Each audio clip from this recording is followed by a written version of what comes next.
I'm Ben Meiselas from the MeidasTouch network. So earlier in the day, we got word that Donald Trump's lawyers, Evan Corcoran and others, had arrived in Washington, D.C.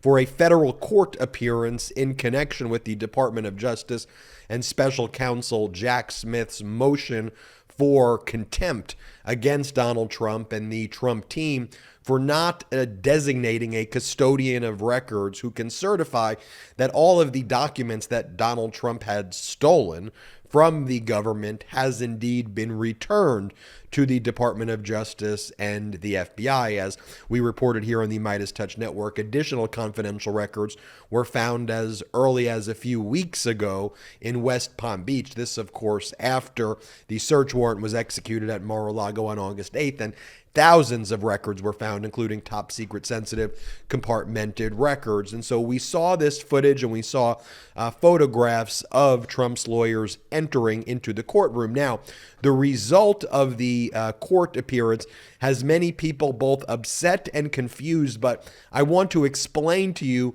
what this likely means. And I will give you, look, because these proceedings are done in secret. All grand jury proceedings pre-indictment are in secret. So I just want to be clear that I am speculating here. But from my experience in matters like this, and my experience as a lawyer, and my experience working with lawyers from my firm who practice before grand juries, I want to tell you what I believe transpired here. So this was the message that we got following the hearing that took place regarding the Department of Justice's motion for contempt. And this came from Hugo Lowell, and a bunch of other reporters confirmed this as well. Chief U.S. Judge for the District of Columbia, Judge Beryl Howell, did not hold the Trump office in contempt of court today over subpoena noncompliance and told the Trump legal team and DOJ to resolve the dispute themselves, per people familiar.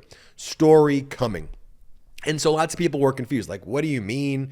Have the DOJ resolve it with Trump's team? What does that even mean? Like, isn't that the job of a judge to resolve it? Well, I wouldn't read into it too much, because generally, for it to get to the phase of a motion for contempt and for a contempt ruling to take place, there usually is a number of what's called meet and confers, or kind of informal attempts at resolving the situation before the judge ultimately will make a ruling. And so very frequently when I'm in federal court or if I'm in state court and the parties have a dispute over an issue, so this is not unique to just the Trump matter, this is in general, what the court may do is say, look, I think that, in my view, there needs to be a custodian of records here. Somebody needs to be appointed here.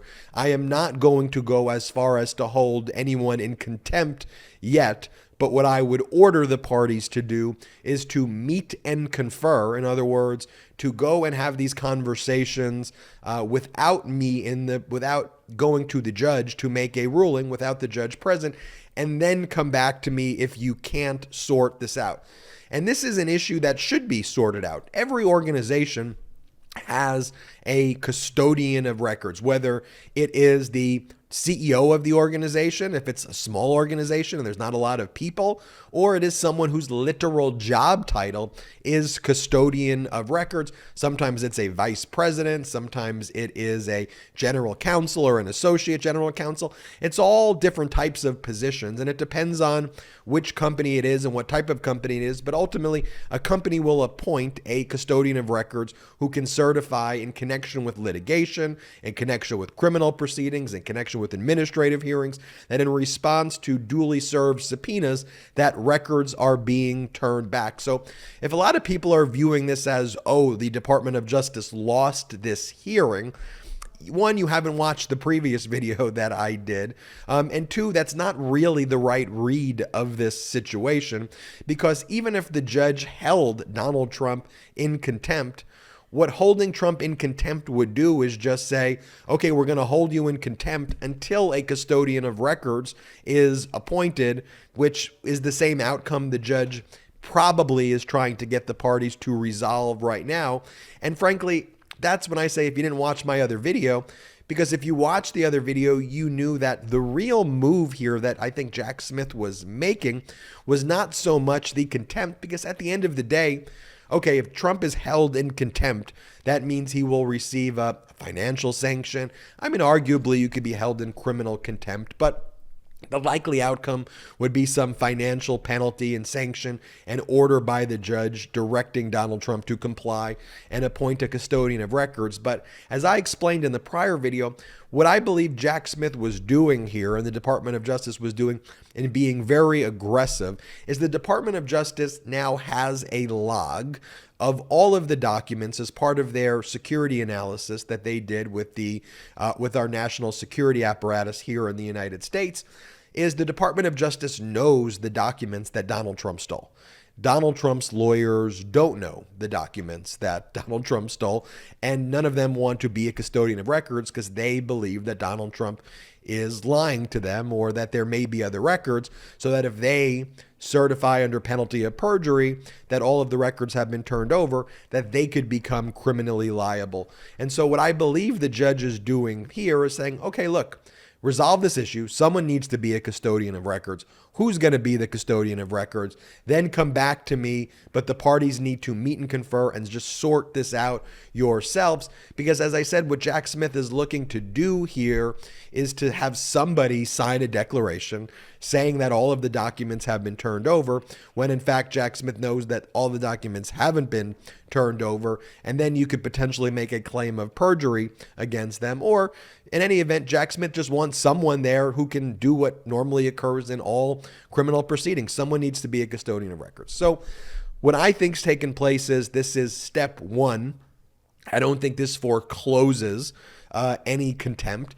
And also, if the Department of Justice believes that the failure to provide a custodian of records rises to the level of not just contempt, but obstruction of justice. Remember, one of the things that the Department of Justice is investigating Donald Trump for, in addition to violations of the Espionage Act, in addition to mutilation and destruction of government records, obstruction which carries with it a 20-year prison sentence. One of the things that Judge Beryl Howell, the federal judge in this case, could have just been saying too is, look, if at the end of the day you think that they're lying to you and they're hiding documents, you have a remedy, Department of Justice. Me, as the federal judge overseeing these grand jury proceedings, this isn't like a civil litigation. This isn't yet a criminal case. This is a criminal grand jury. And if you believe they're obstructing justice, then charge them with obstruction of justice. And if you think they're hiding the ball, that's one of your remedies as well, is to just criminally charge them or issue additional subpoenas to more people. So I don't view this in any way at all as a victory for Donald Trump in court today. I don't view what Judge Beryl Howell did as making a bad order. I mean, granted, I'm not in the court and I don't know specifically what took place. I don't view this as a victory for Jack Smith. I don't view this as a victory of the Department of Justice. I just view it as Jack Smith bringing to the court's attention there is no custodian of records. The court probably saying to the parties, look, figure it out. There's got to be a custodian of records. And DOJ, if you think they're lying to you, then file a criminal charge against the people who you think are obstructing justice. That's the option that you have there. And by the way, Judge Beryl Howell has made a lot of very pro-democracy, pro-constitution rulings, a lot of rulings in favor of the Department of Justice. I mean, she was the one who made the ruling that Pat Cipollone and Patrick Philbin, Trump's top White House lawyers, that they weren't entitled to executive privilege. She made a similar ruling about former Vice President Pence's top staffers, Mark Short and Greg Jacobs. And so Judge Beryl Howell has made a lot of rulings that have been positive for the Department of Justice. And I don't view this ruling as setting anybody back. And I guess some of the comments that I get over and over again, or that I see on social media a lot, is if this happened to any other citizen, this would not be happening. Well, every other citizen wasn't a former president of the United States. And while nobody should be held above the law in the United States of America, the law does provide former presidents with far more tools, with far more ways to object in legal proceedings, and far more ways to try to obstruct valid investigations. And we may not like that, but the Constitution didn't take into account that we would have, kind of maniac, dictatorial, despot, delusional, deranged people like Donald Trump, who's just so mutilating the Constitution, and a political party like the Republican Party that's absolutely okay with it. Our founders did not get that aspect right, or didn't guard against it. So Donald Trump can claim things like executive privilege, or claim things like, well, the presidents should have this right, or presidents can make this claim, where even if those claims are frivolous and they are without merit, he still can make it, which causes delay to take place. And every other citizen couldn't make that type of objection. Even though citizens can make other objections, they couldn't make these ones that drag out the proceedings even longer. So I hope that gives you a better context of what took place, likely took place at the hearing today. Again, I'm just speculating, but this is a common thing that would take place where the judge, especially a judge sitting over a grand jury, would just be like, look, charge him with a crime then if you think that he's obstructing this process. If they're not signing it, then they're obstructing your proceeding. You have remedies, Department of Justice, or sort it out, Donald Trump or someone there. There needs to be some custodian of records. So I want to see you talk it out, find out who the custodian of records is, and then come back to me in a week or come back to me in a month. That's likely what transpired here. I have a high degree of confidence in that happening just based on the general practice of before grand juries and what transpired. But again, we don't know for sure what happened, but we will keep you posted here on the MeidasTouch Network. I'm Ben Meiselas. Hit the subscribe button. We are on our way to 1 million subscribers. Thanks to your support. And in addition to hitting the subscribe button, check us out at patreon.com/MeidasTouch. That's patreon.com/MeidasTouch. We have lots of exclusive content you can only get at Patreon, but most importantly, help grow this independent media platform. Until next time, I'm Ben Meiselas. At MeidasTouch, we are unapologetically pro-democracy, and we demand justice and accountability. That's why we're spreading our message to Convict 45.